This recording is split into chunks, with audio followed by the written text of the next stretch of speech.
And Magua upon Jerusalem, stand to face Jerusalem.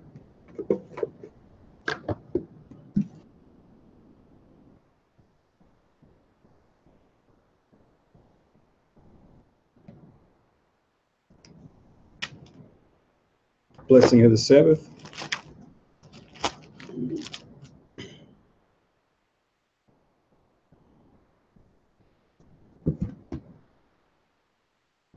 Barak Yehovah Basham Yehoshai Ashered Ethan Noah Hashabbat Bashalawam the water Amen. Blessed are you, Yahweh, the name of Yahweh Shai that gives to us Sabbath and peace. Thank you, so be it. The Aliyah Ma'ah Shariah Machad, Psalms 121. Anya Harayam Mayim Oh Harim Mayan Yabawa Azarya Yabawa Mayahawa Shai Shemayim Warataza La'ab Yanathan Lamawat Ragalia Yala Yanawam Shashramarka Hanab La Yanawam Wala Yashan Shashrama Yashrale Yahweh Shemaria Yahweh Tazalia I'll Yim Yawamam Hashemash La Kaya Wayarak Yella Yahweh Yashmaria Makau Rai Yashma Pashya Yahweh Yashma Habalakya Wabuya Aya Ma'aifat Wa Aid I Willam Basham Yahweh Shai the water Amen. Psalms 121, the Song of Degrees. I will lift up mine eyes into the hills, from whence cometh my help. My help cometh from the Lord, which made heaven and earth. He will not suffer thy foot to be moved. He that keepeth thee will not slumber. Behold, he that keepeth Israel shall neither slumber nor sleep. The Lord is thy keeper, the Lord is thy shade upon thy right hand. The sun shall not smite thee by day, nor the moon by night. The Lord shall preserve thee from all evil. He shall preserve thy soul. The Lord shall preserve thy going out and thy coming in from this time forth, and even forevermore. Amen. Shema Yasharallah, Hero Israel.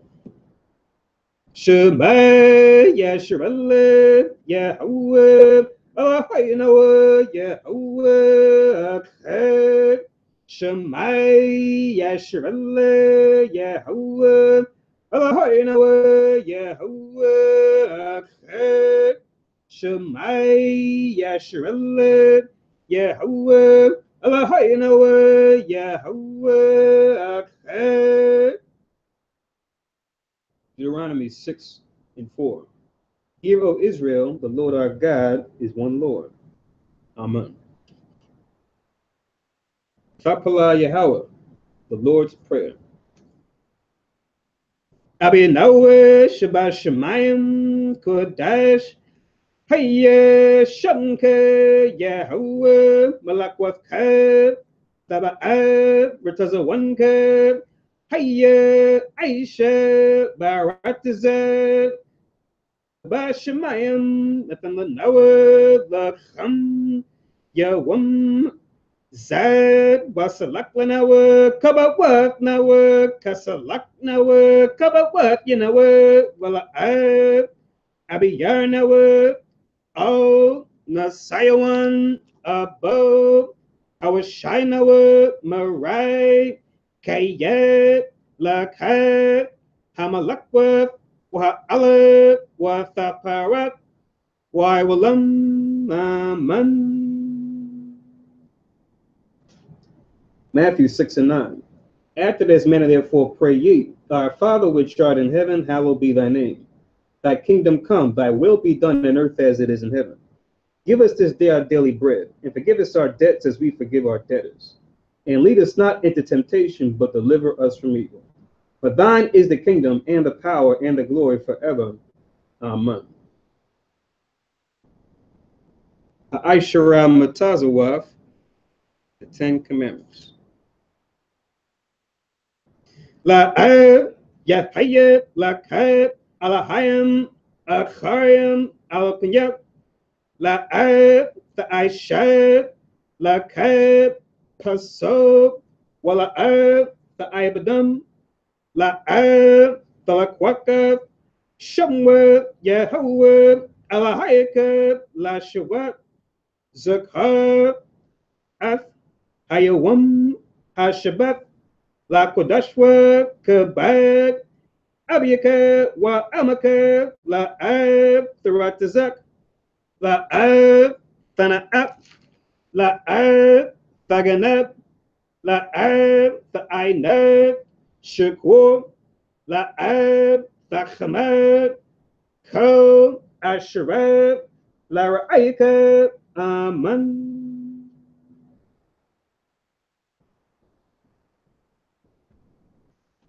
Deuteronomy 5 and 6. I am the Lord thy God, which brought thee out of the land of Egypt from the house of bondage.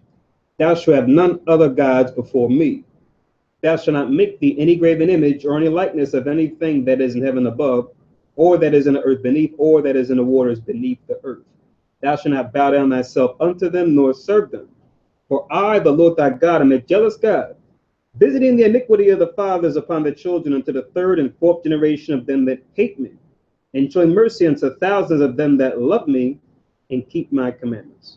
Thou shalt not take the name of the Lord thy God in vain, for the Lord will not hold him guiltless that taketh his name in vain. Keep the Sabbath day to sanctify it, as the Lord thy God hath commanded thee. 6 days thou shalt labor and do all thy work, but the seventh day is the Sabbath of the Lord thy God.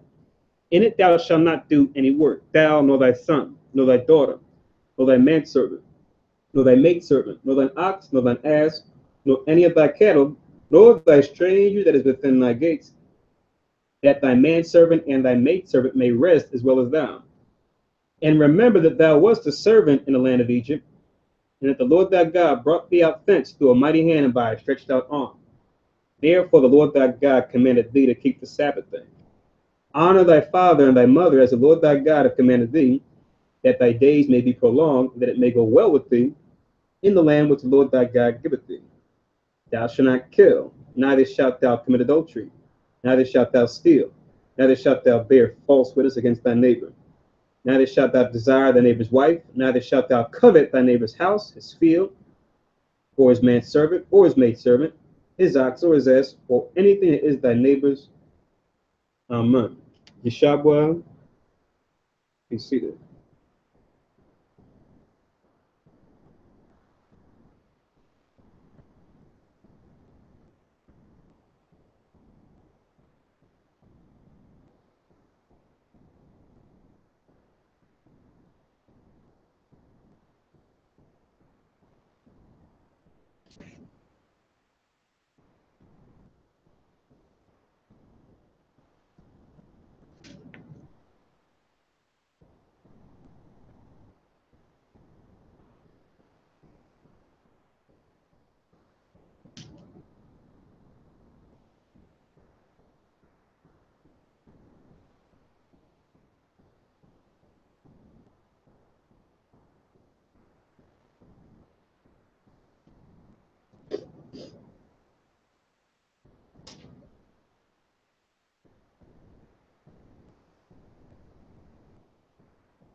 Barakatha Yahweh, Bashim Yahweh Shai, Sharaneth, and now Parya Gapan Tuara Aman.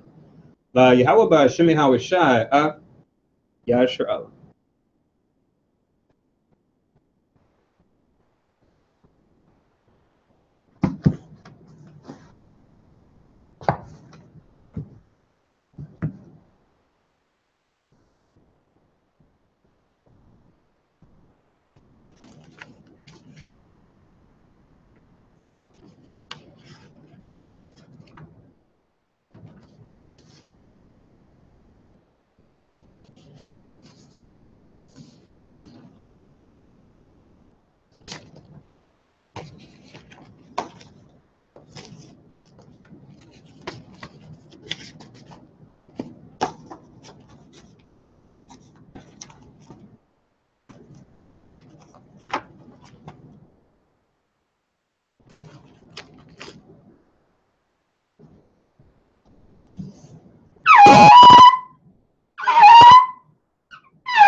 Amadwa, Panyawa, Jerusalem, stand and face Jerusalem.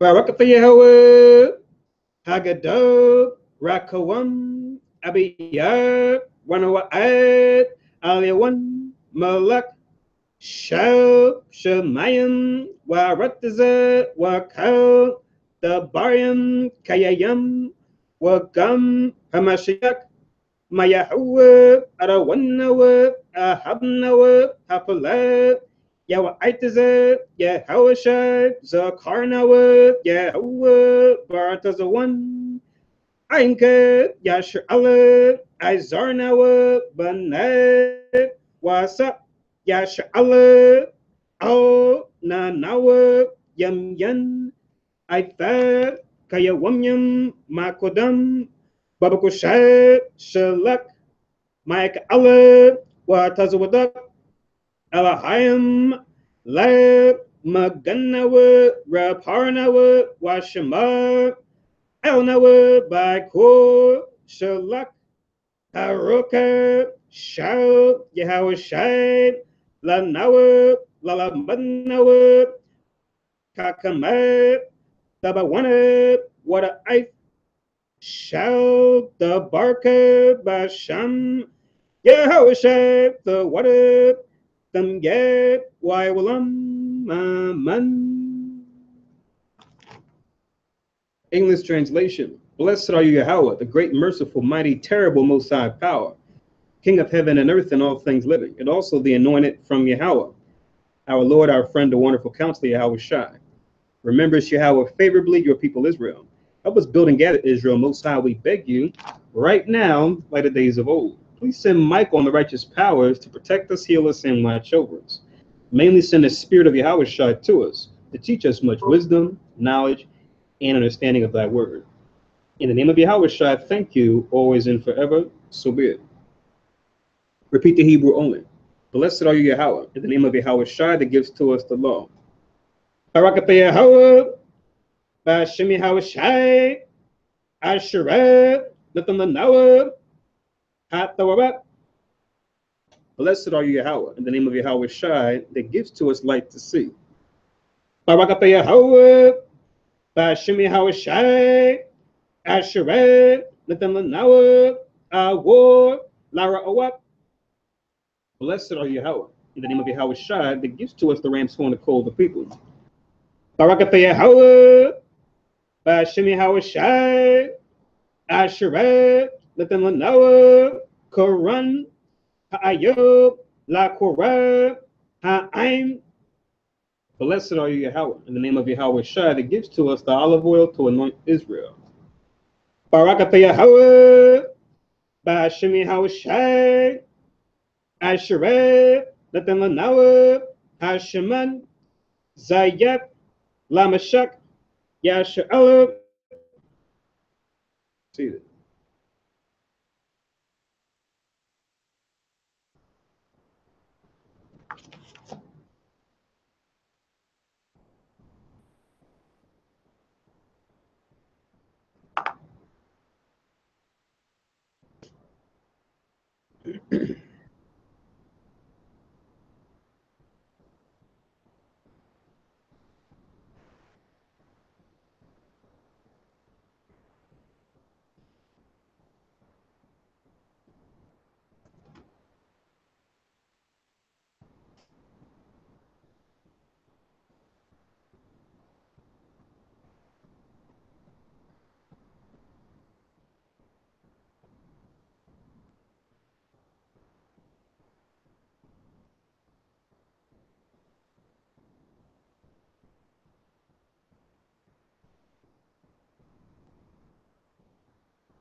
All right, so Shalom Yasharala. So Shalom everybody here in Philly. Shalom everybody listening to us on teleconference, and Shalom everyone watching us on live stream, either now or later.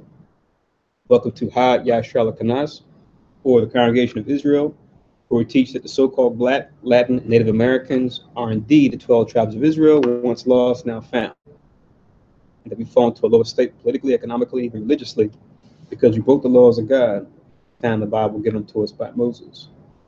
And that the way we come out of this lower state that we fall into is by turning back to this book and the commandments found in it, by following Jesus Christ as our example, who did no sin, neither was guile found in his mouth. So we come together today to keep the Sabbath holy. Friday, sundown, and Saturday, sundown every week, we know is the Sabbath of the Lord our God, right? And as regularly scheduled, we go through a Sabbath service. Today, our reading is going to be First Maccabees, chapters 15 and 16. Once again, First Maccabees 15 and 16 are going to be our readings for today.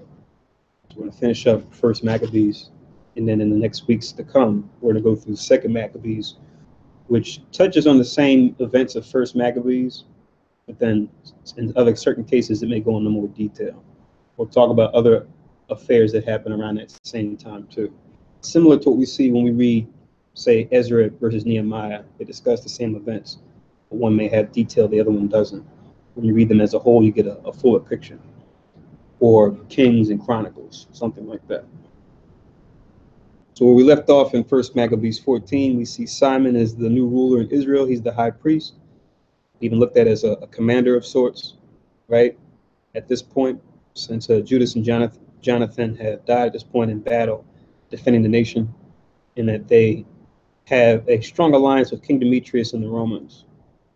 We're going to read on First Maccabees chapter 15 and verse 1. My name is Nabiad Zerubbabel.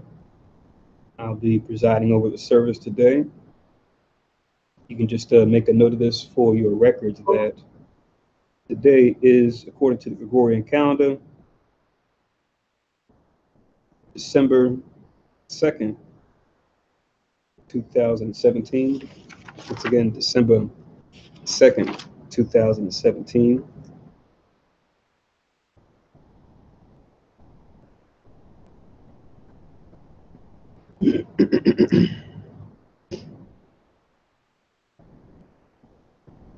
And according to our calendar, we're actually in the 9th month and the 15th day. The 9th month and the 15th day.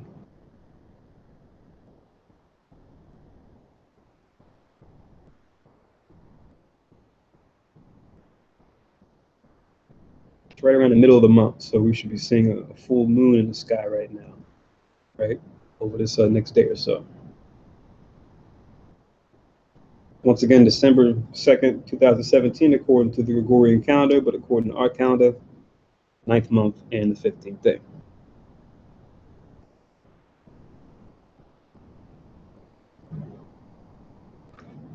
All right, so let's begin going through the Sabbath reading.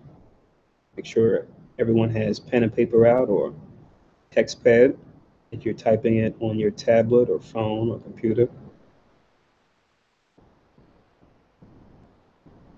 Let's read first Maccabees 15:1.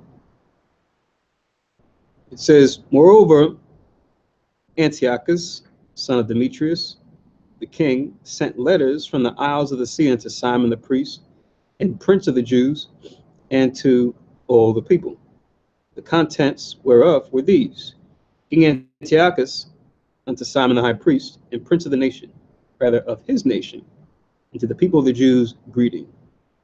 Verse 3, forasmuch as certain pestilent men have usurped the kingdom of our fathers, and my purpose is to challenge it again, that I may restore it unto the old estate, and to the end the foreign soldiers together and prepare ships for war.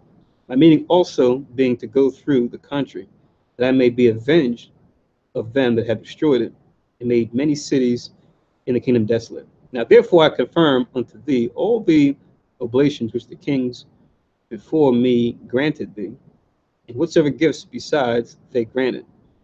So now he's even going into, as we see with any empire that's not ruled according to righteousness, as we see in this history, as we've seen throughout history, there's always going to be some kind of division, some kind of falling out, right?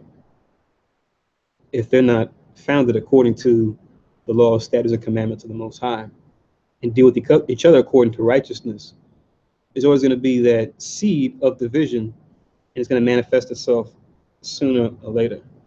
Remember that Christ tells us this. You can link this with verse 3 where he talks about the pestilent men, but just a good verse that we should have as we even see the events that are transpiring today. Know that the scriptures already told us why. A kingdom can't stand, but for so long, if it's not established according to righteous rulership based on Yahweh's law, which he gave to Israel, but he intended for all men to adhere to. Just a good basis of knowledge to have and to observe, as it is useful and profitable. So if Christ tells us this when he came into earth, you know Christ is throughout the Bible, his word, he is the Bible, right? But Matthew chapter 12 in verse 25.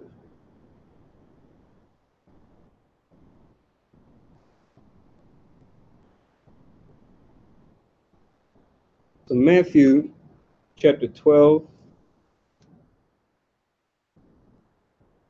in verse 25, which reads, and Jesus, or as we say in the Hebrew, Yahushua, knew their thoughts and said unto them, every kingdom divided against itself is brought to desolation, and every city or house divided against itself shall not stand. Right? Pretty straightforward. You can also see this in other gospels too.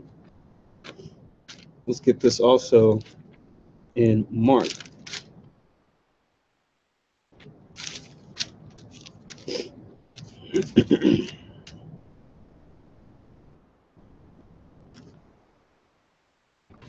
This here.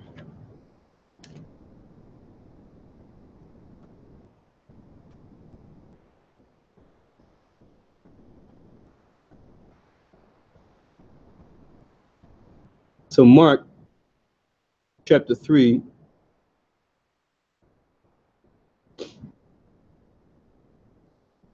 verse 24.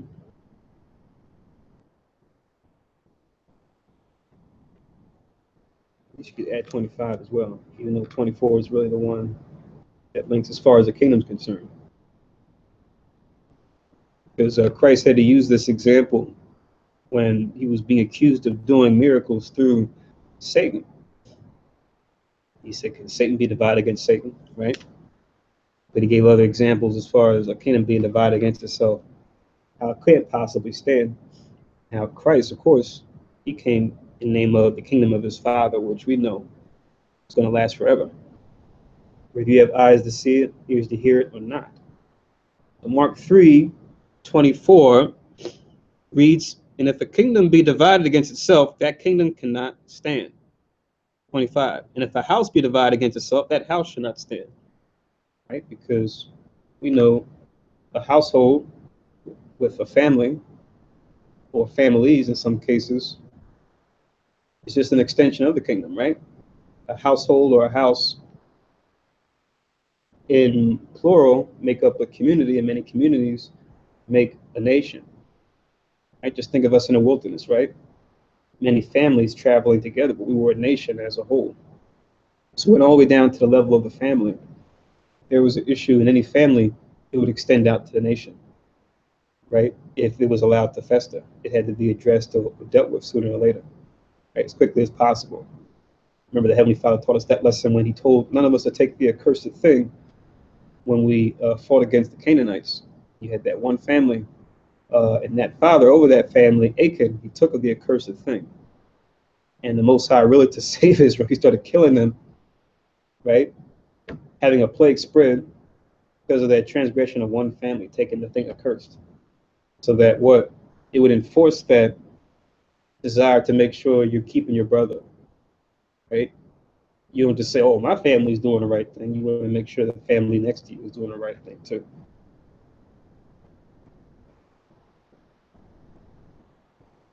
And then also you can read it in Luke.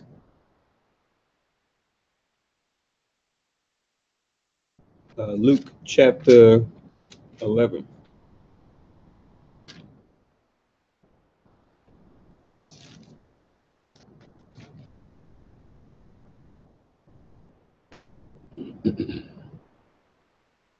Luke chapter 11 and verse 17. You can link as well. So Luke 11 and 17. So Luke chapter 11 and verse 17 reads, but he, knowing their thoughts, said unto them, every kingdom divided against itself is brought to desolation, and a house divided against a house falleth. Right? So pretty much echoing the same sentiment, right, that we read in Mark and in Matthew about what? A kingdom being divided against itself is brought to desolation, or it cannot stand, right? A house divided against itself falleth. Sorry, I'm live right now, so I couldn't. So in Luke chapter 11, 17 as well, to go with Mark 3 and 24, 25, along with Matthew 12 and 25. It's on the side.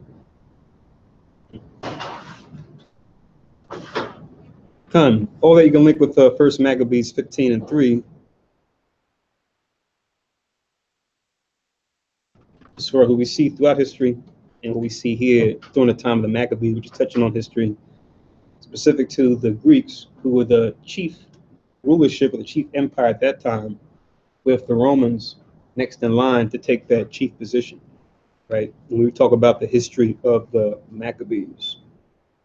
Also, before we continue on in the letter that Antiochus is writing to Simon, who is now our ruler, right, of the sons of Mattathias. You can also go to Ecclesiasticus in the Apocrypha. Ecclesiasticus.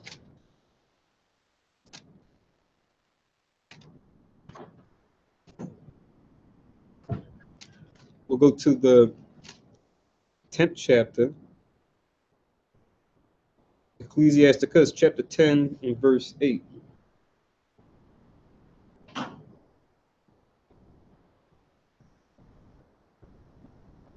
So Ecclesiasticus chapter 10 and verse 8.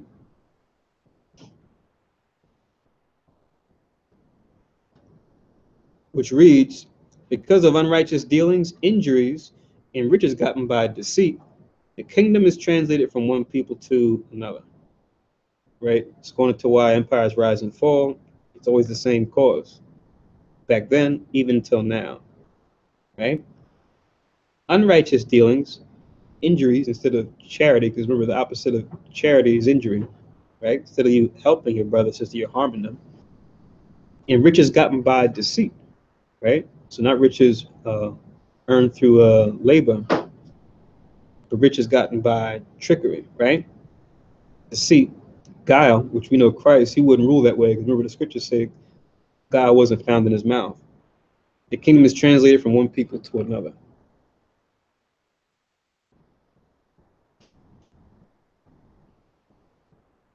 So, Brother Davis, we just read Ecclesiasticus 10 and 8. And that linking with our main reading in First Maccabees 15 in verse 3.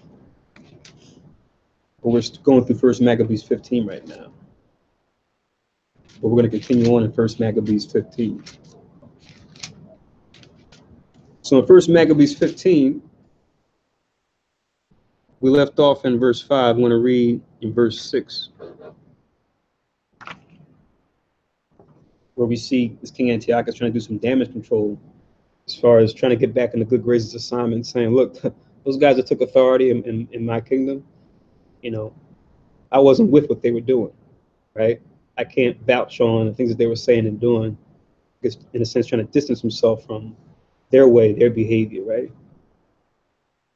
Like you might do if, if you work in like sales or something like that, and you might be dealing with a customer that's come to a place before, and they say, look, whoever your person that came before, they were talking at the side of their mouth, and they said this and that, and they didn't, deliver on their promise.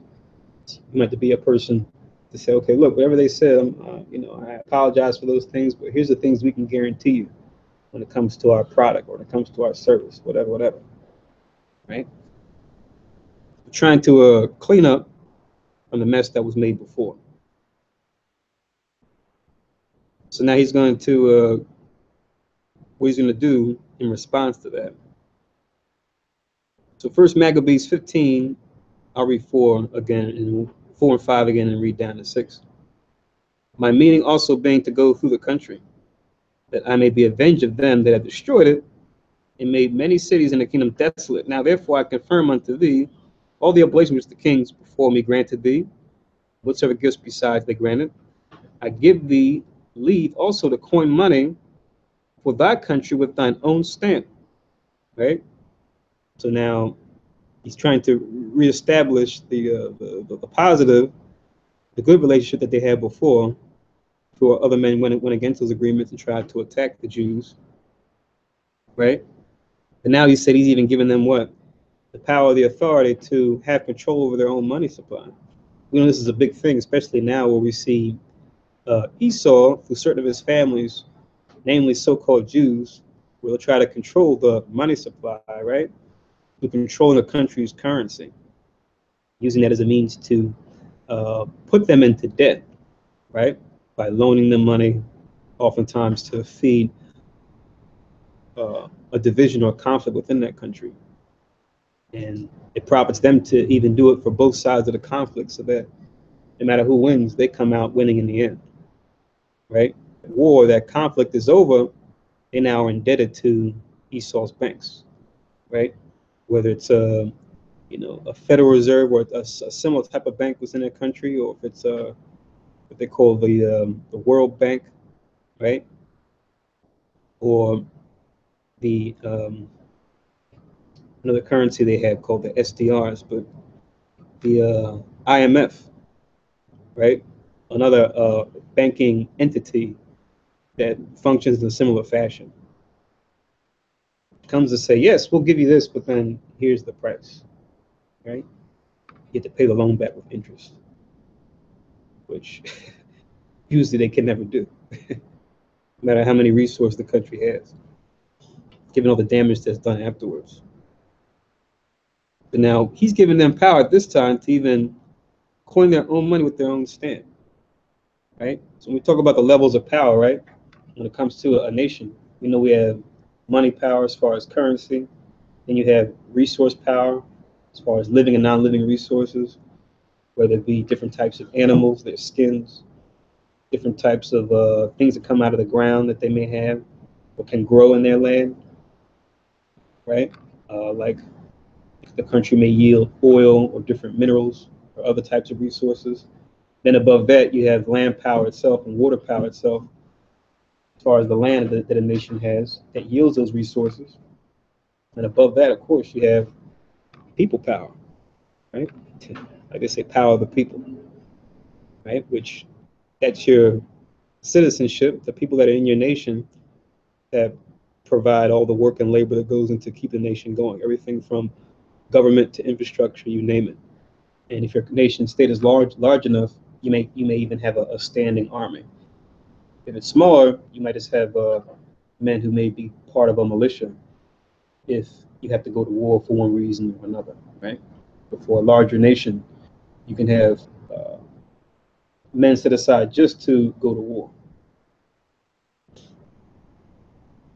So that's the measure on a physical level of power that a nation has, to look at those four levels. So this Antiochus is granting the Jews at this time that power to have control over printing their own money. So that's a very important thing, something to not take lightly. And it shows the power the Most High has. When we do righteousness, and if our leadership does the right thing, in this case, Simon was a righteous leader, and making sure that all that were under him were doing the right thing, that what? He'll have the nations bend to our needs, right? Bend to our will. We have to go back and forth warfare with them. He'll change their hearts and minds to what? Deal with us peaceably. But the minute we start breaking laws, dealing with idols, doing all types of foul things, the Most High will then, as a judgment, he'll raise up these nations against us to take us out of our land, take us into captivity, as we've been seeing throughout the history of the Maccabees, right? You go throughout the scriptures, even up to this very day, because the scriptures talk about what's going on right now too.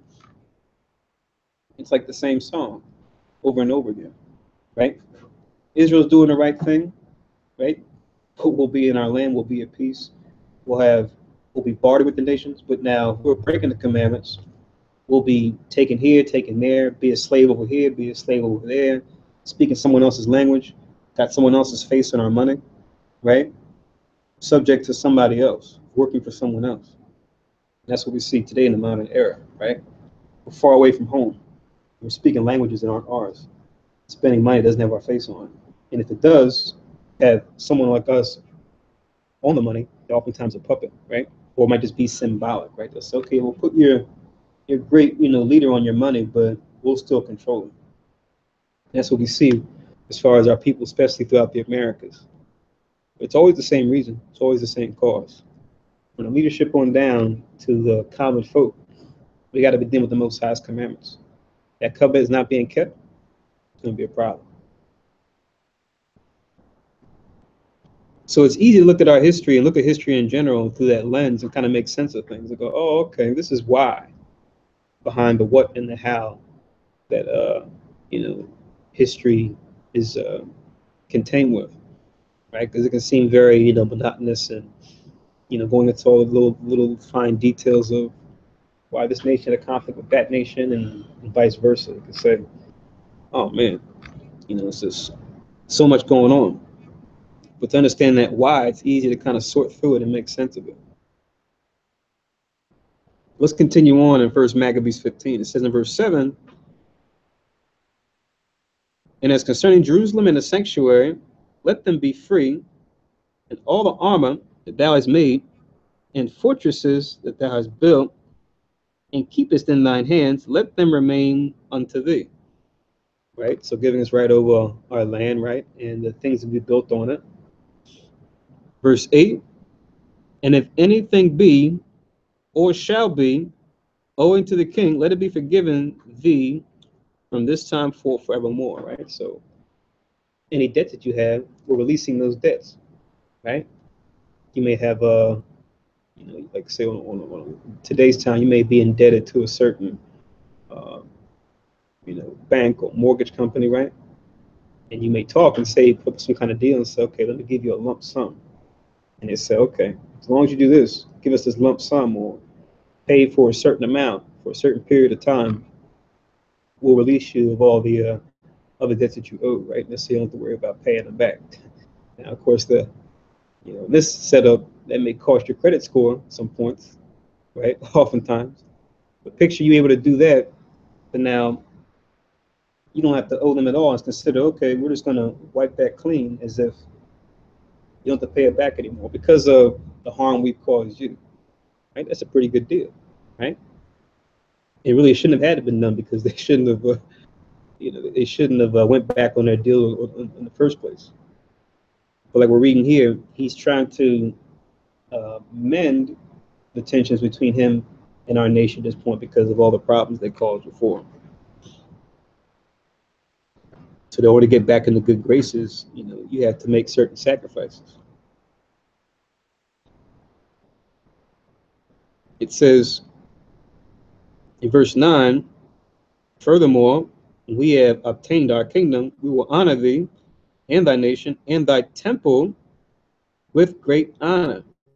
Right? Even the temple that their leadership even claimed to destroy or said they would destroy. Right? Remember Nicanor, right? We read some chapters back on what he wanted to do against the temple. With great honor, so that your honor shall be known throughout the world. Right? See that? So now he's boosting us and saying, yeah, we want your honor to be known, and we want to make sure that we can help establish that honor, right, the best that we can, right, by being as amicable and peaceful with you as possible, right, acknowledging us as the people of the Most High. So the Most High can have the nation do this, but it's just so strange for us to have even consider the Most High changing their hearts like this, have them bend to our will because we're so used to living a life of sin and always having to keep two eyes on behind our back, worried about other nations saying something or doing something, really smile on our face. We're waiting for them to stab us in the back. Right? But they do this because we don't do what the Most High said. They'll make them an enemy unto us, whereas when we do right by the Most High, He'll make them servants unto us, right? And do things to favor us.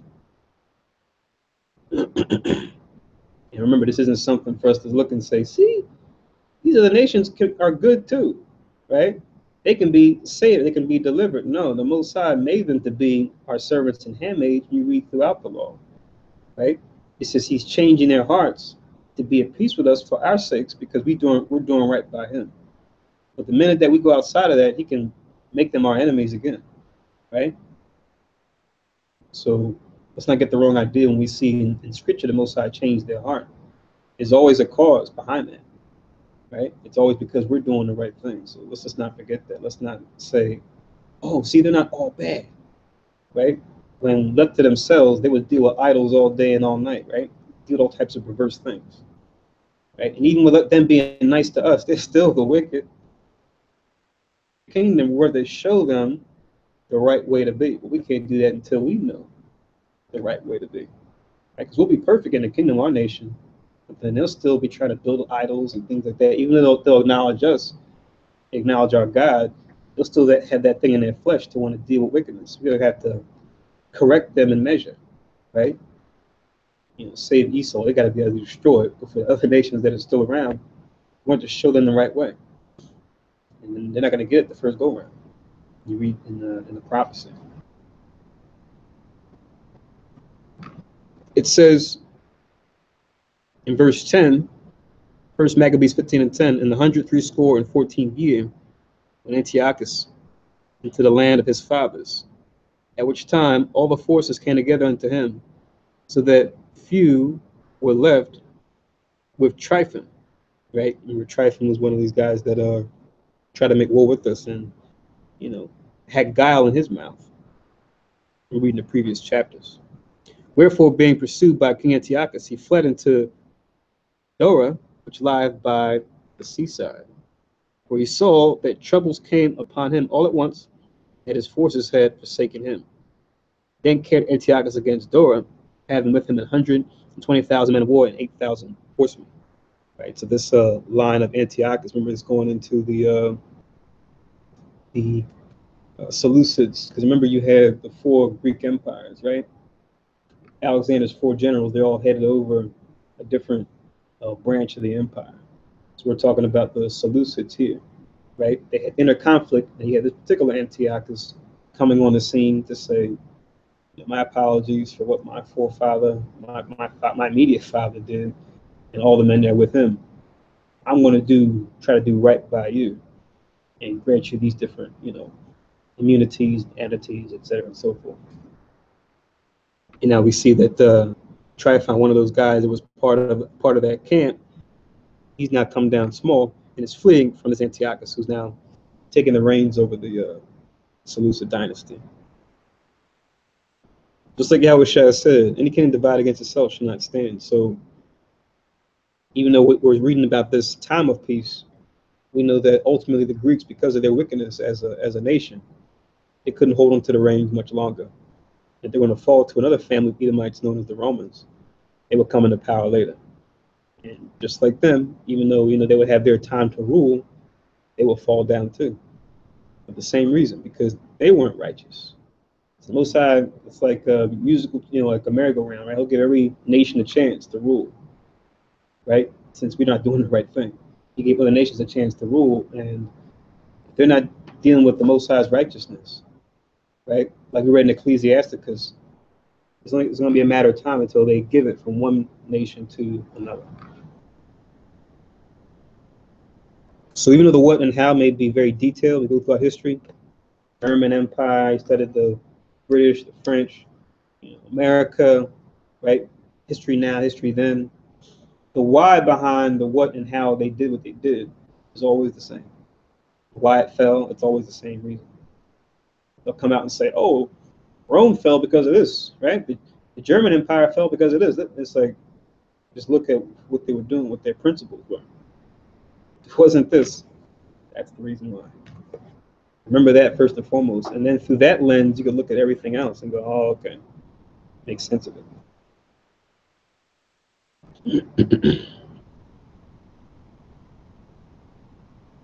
So reading on, verse 14, it says, and when he had come past the city round about, and joined ships close to the town on the seaside, he vexed the city by land and by sea, neither suffered he any to go out or in. Wow. So even though he went down there, Tryphon, to try to avoid Antiochus and rebuild, Antiochus said, oh no, I'm gonna get you there. Now I got you cornered. Since I have all this power, as far as manpower and land power, I'm going to use all the soldiers I have and all the ships that I have to surround that city that you're in. He says you can let folks go out or come in, right? That's a siege. With the siege, that's serious business, right? If you know what that entails, or if you ever experienced that, like you can see today where they'll lay siege on places, right? Like certain cities, they'll block shipments coming in, right? Or they'll block, say, shipments or traffic, either by truck or by boat, and you literally starve the place out, right? Because they can't do any trade, right? Because most countries aren't self-contained, right? They have an export or exports that they send out, but then they have imports that they come in. Certain countries, certain cities, certain places, they don't grow their own food. They need to get it from somewhere else. So imagine if you don't grow your own food, but you supply something else. Not only can't you get revenue for your nation by setting out what you do, you can get the food that comes in. And if you haven't been storing some aside and then feeding people with the rest, even if you do have stuff stored aside, as time goes by, that's going to get depleted. And if you don't have any alternative for food, what happens then? Now you have, people running amok. You may have a little bit for the government, people that work in the government, but pretty soon the people are going to be knocking on your door, like we've seen in current events and in the past, right? You got folks run to the government building, right? The Molotov cocktails, right? They go in those wine cellars, right? They say, sorry, I'm going to miss you, right? Like that cloth, right? Take on the government because it's like, what are you guys doing? We need food, right? Now you have enough people. and you have a coup. Even like in Europe, you had those things going on, right? With the people so poor. Was it Greece, Spain? You got issues, right? Sometimes it doesn't lead all the way to that, but you know, that's what it comes down to. When things get so bad, there's no relief. Now you have not only are you dealing with the enemy on the outside, now you're dealing with your own people as your enemy. They don't have their necessity to live and do what they need to do. So it says, he vexed the city by land and by sea, neither suffered he any to go out or in. 15. In the mean season, this is a mean season, we're going into the cold months, right? We see we're in right now. Right? I know I'm kind of getting over something, but I know a lot of brothers that I talk to throughout the week and get catching the flu or a little under the weather. So it's it's that time of year, right? So not only with that going around, but then you just gotta keep warm, gotta keep bundled, right? See, you got the nice warm clothing on, so you know what time it is. That's good. In the mean season came Hymenius, his company from Rome, having letters to the kings and countries, wherein were written these things. Lucius counsel the Romans unto King Ptolemy, greeting, right? So now we have the Romans communicating with another branch of the Greeks, which is this particular Ptolemy who was in power at this time. Remember, Ptolemy, that was the empire of the Greeks that ruled over Egypt. The Seleucids, or the Seleucid dynasty, which was Antiochus, they ruled in what we now call Syria and Asia Minor. And they're going into the Middle East, going a little bit towards the Far East, like where India is. But then with the Ptolemies, they ruled in Egypt, going down into North Africa. You look at the maps on the empires. So it says, Lucius counsel the Romans unto King Ptolemy greeting. 17. The Jews ambassadors, our friends and confederates, came unto us to renew the old friendship and league, being sent from Simon the high priest and from the people of the Jews. Now they're talking about how they're in good standing with the Jews now, right? Like we read in the previous chapter, the Maccabees, right? How they're in league with Simon, who is our ruler in Israel, right? As we're being established and building it back up. Verse 18, and they bought a shekel of gold of 1,000 pounds. We thought it good, therefore, to write unto the kings and countries that they should do them no harm, nor fight against them, their cities or countries, nor yet aid their enemies against them. It seemed also good to us to receive the shield of them. Right? It's not going into the good standing. He's telling the family of the Greeks down there in Egypt, look, us as the Romans, they're not the top empire now, but they're a force to be reckoned with at this point. They're saying, look, we're telling everybody to leave them alone, that we're cool with them. Not only that, look at this nice gift that they gave us, right? As a token of their gratitude, right? So we're telling you to not do the same thing. Don't try to make war with them, right? Be cool with them. They're cool with us, so we want you to be cool with them also. This 21, if therefore there be any pestilent fellows that have fled from their country unto you, deliver them unto Simon the high priest, that he may punish them according to their own law. So now he's telling them, look, just to give you the heads up, right? You got any sellouts coming from the Jews coming to you saying, look, hey Simon, he's got us living so bad, well, I'll give you information. I'll tell you, how to break behind enemy lines, and as long as you give me, some money, as long as you give me, a nice position, I'll sell my people out. He said, look, if any guy come down there with that business, and let him deal with them accordingly, right? As traders. Right? So don't accept any of their traders.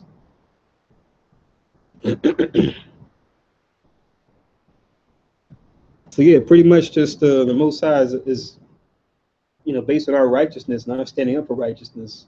Simon and his brothers before him, he's now puppet stringing these heathens, these heathen Romans, and Greeks in this case with Antiochus, to show us favor, right? And then to put that vibe out to the other nations to say, yo, back off of these Jews. So when you go into the history of Simon, he had a time similar to, we read about the three particular kings of Israel. When you go back before the Babylonian captivity, you read about King Josiah, right? Who was our last righteous king before we got taken by the Babylonian captives. Then you had King Hezekiah who came before him, and of course, King David leading into King Solomon after him. But then remember Solomon towards the end of his reign, he started building idols to his wives that were heathens. And that was a thorn to him. But the Most High said, because you're your father David, but then when your son comes to reign, I'm going to divide the kingdom up. Right? So during the reign of Judas, Jonathan, and Simon, what we saw was, even though we fought conflict, we then what? Had a time of peace, right? Of sorts, where we weren't at each other's necks, and the heathen, they were not at odds with us too. And it's always for the same reason. You look at David, Hezekiah, Josiah, and even during the time of Simon's reign here, you'll see, like it mentioned in the scriptures, how everyone sat under their vine tree and under their fig tree. When they make mention of that expression, every man sat under his vine tree, under his fig tree, that's just supposed to be a sign reflecting the peace that we had at that time. Always for the same reason. Those commandments were being put to the forefront, right? No selling out to other nations, no dealing with their false gods or idols on our own terms. A lot of times, we need to be coerced by the other nations to do their thing. It was something that our leadership on down willfully chose to go against God, right? And then acted surprised when the Most High had problems hit us. And he's like, didn't I tell you to serve me and serve me only? Now, as a punishment, I gotta have this happen, man. And he would judge us at first. On the inside, he'll send prophets to our leaders. If they listen to him, great. Then we would go back to having peace again, right? But like oftentimes when they didn't listen, Most High would send more prophets. They would even abuse the prophets, lock them up, kill them. Most High said, okay, you won't hear my prophets? Now I'm gonna have this nation come in and take you out. So yeah, you look at the history, it's like there's a lot of fine details. You can go into all different wars that have happened, over the years, even modern day times. But like I said, you understand that why behind all these wars, it makes history that much easier to understand. Man, these guys are having all these problems because they don't want to deal with the Most High's law.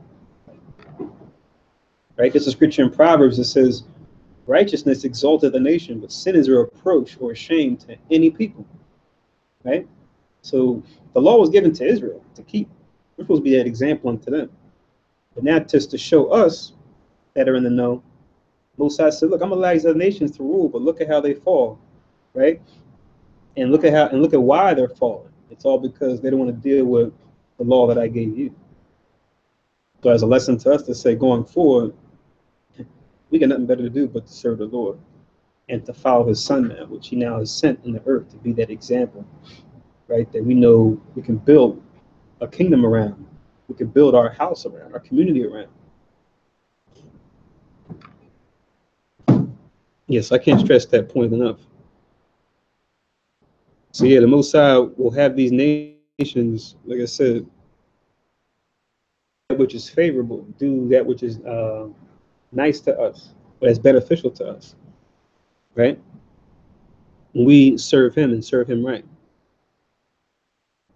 It says, I'll read 21 again, 1 Maccabees 15:21. If therefore there be any pestilent fellows that have fled from their country unto you, deliver them unto Simon the high priest, that he may punish them according to their own law. The same things wrote he likewise to Demetrius the king, and Attalus, to Ariarathes and Arsaces, to all the countries, and to Sampames and the Lacedaemonians, and to Delos, and to Mindus, and Sicyon, and Caria, and Samos, and Pamphylia, and Lycia, and Halicarnassus, and Rhodus, and Phaselis, Cus, and Sidon, and Aradus, and Cortina, and Cnidus, and Cyprus, and Cyrene. So all these different regions that were in that vicinity in the Mediterranean surrounding areas, right? He put that word out, right? So this is also showing us in history that we know that the Romans were an up and coming force, and what they said really carried some weight, right? As he's telling the Greeks at this time, look, back off with the Jews, leave Simon alone, right? Be cool with him.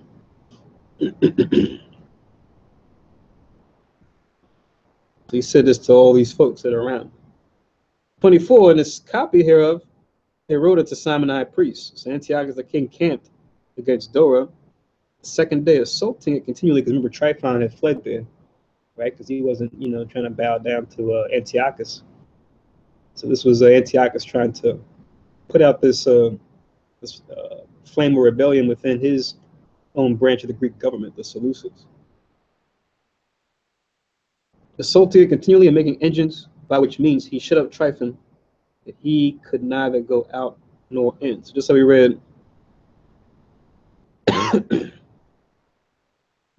in the previous verse, right, in verse 14, talked about him laying siege upon that city Dora where he was at, right?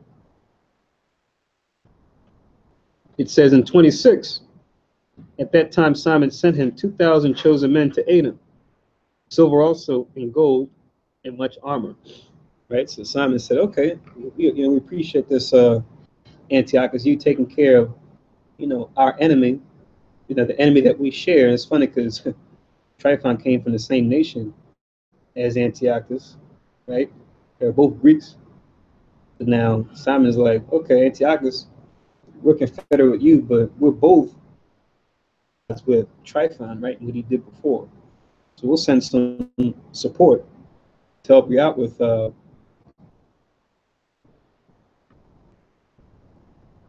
that's why it says in 26, at that time Simon sent him 2,000 chosen men to aid him, silver also and gold and much armor. He would not receive them, the covenants which he had made with him before, and became strange unto him. Uh-oh. Here we go again. What's going on? So what happens now? Furthermore, he sent unto him Athenobius, one of his friends, to commune with him and say, ye withhold Joppa and Gazra with the tower that is in Jerusalem, which are cities of my realm. The borders thereof ye have wasted, and done great hurt in the land, and gotten dominion in many places within my kingdom. The city which ye have taken, and the tributes to the places whereof ye have gotten dominion without the borders of Judea. Or else give me for them 500 talents of silver, and for the harm ye have done, and the tributes of the cities, other 500 talents. If not, we will come and fight against you. At one point it's like, yeah, we're at peace with you, but then with the heathen still, you have to always watch out because they can still decide to go against God's people, go back on once again what they had made or what agreements they had made, and then try to make war with us, right? So now we have this new enemy now that's trying to go back on the agreements and try to take what was ours and say, no, that's actually ours. We really belong to Israel, our people. So it says in 32, so Athenobius, the king's friend, came to Jerusalem, and when he saw the glory of Simon and the cupboard of gold and silver plate in his great countenance, he was astonished and told him the king's message. Then answered Simon and said unto him, we have neither taken other men's land, nor withholden that which appertaineth to others, but the inheritance of our father, which our enemies had wrongfully in possession a certain time. So you talking about giving this stuff back to you. This is ours from jump, right? That we established going way back, right? So coming to them with principle, and it tells you that what the heathen were, this heathen messenger guy, this king's friend, he was in awe of Simon's majesty when he came to see him. Kind of like when we read about was the Queen of Sheba seen coming to see Solomon. She saw even the way the doorman, the way that he was arrayed. Like, wow, this is the doorman. Wait till I see the king himself. And she saw how everything was just, adorned and decked out so nicely because we were in righteousness at that point, right? So Simon was in righteousness, right? Establishing his kingdom in righteousness. So that's how the heathen beheld him. And they saw the glory of it. So now Simon is coming to him with the truth, right? These things just saying that we took that were yours, they have always been ours, right? Going back to when we originally established the land and rightfully took it from the Canaanites who had abused the land, and as rightful judgment allowed us to come in to overrule it and take it, right? It says, I'll read 33 again. Then answered Simon and said unto him, we have neither taken other men's land, nor holden that which appertained to others, but the inheritance of our fathers, which our enemies had wrongfully in possession at a certain time. Wherefore we, having opportunity, hold the inheritance of our fathers.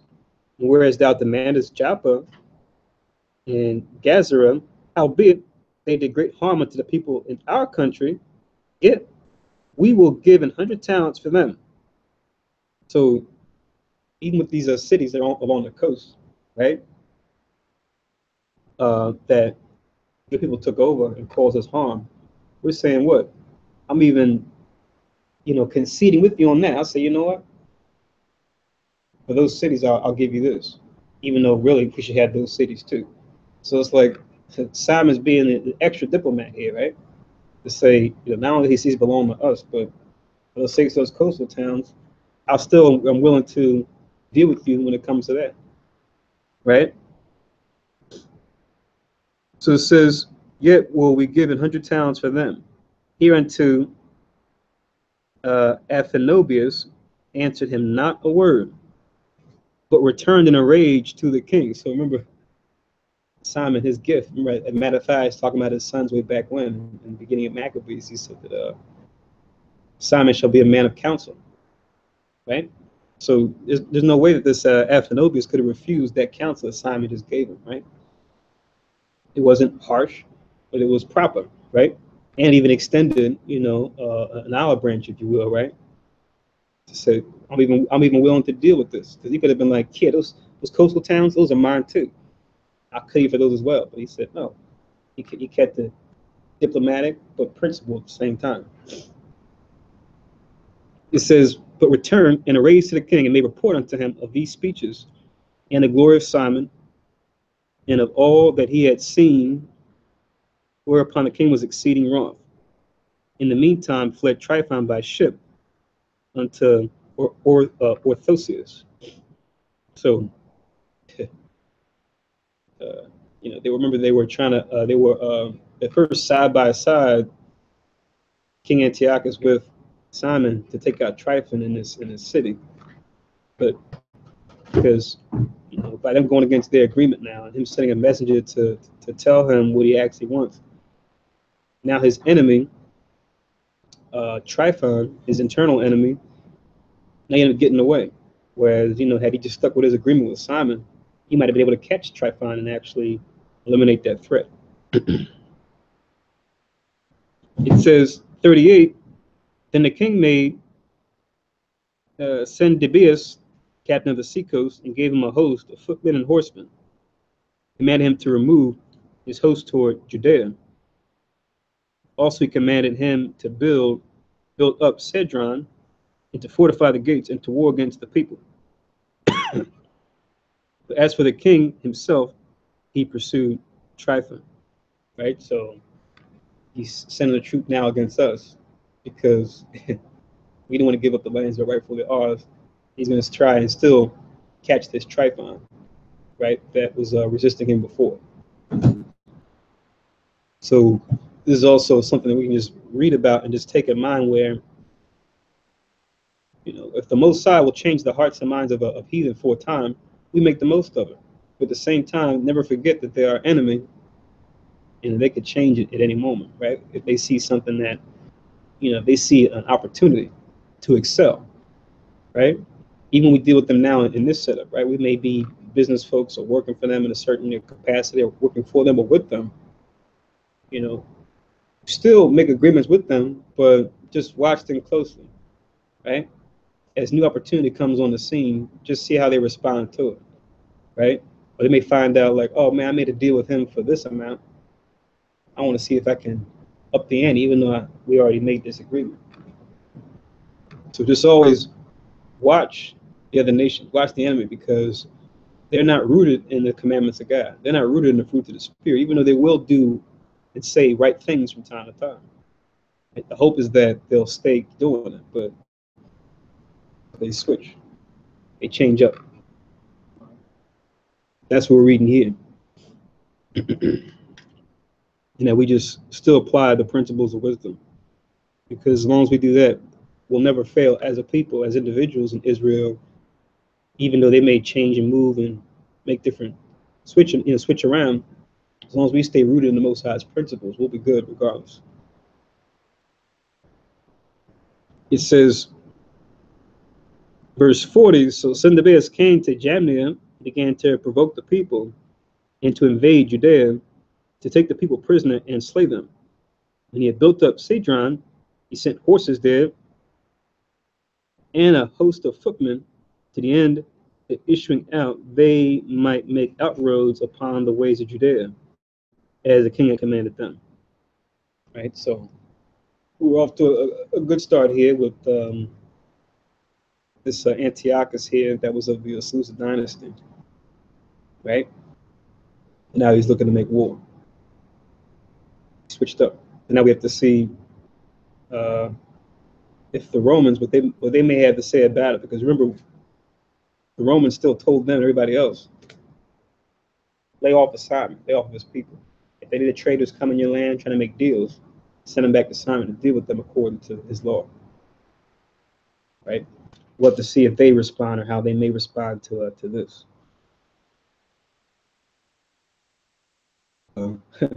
New enemies out of the Seleucid dynasty to deal with. So let's see in chapter 16 what happens or what comes of that. A break here before we read chapter 16. It's about 12 o'clock. So what we'll do is we'll take a half-hour break. We'll come back together around 12:30, 12:40 at the latest, and reconvene the Sabbath service. So feel free to get something to eat. Something doesn't require heat, obviously. Stretch your legs, get some sunshine, and we'll talk to you around 12:30. So shalom, see you soon.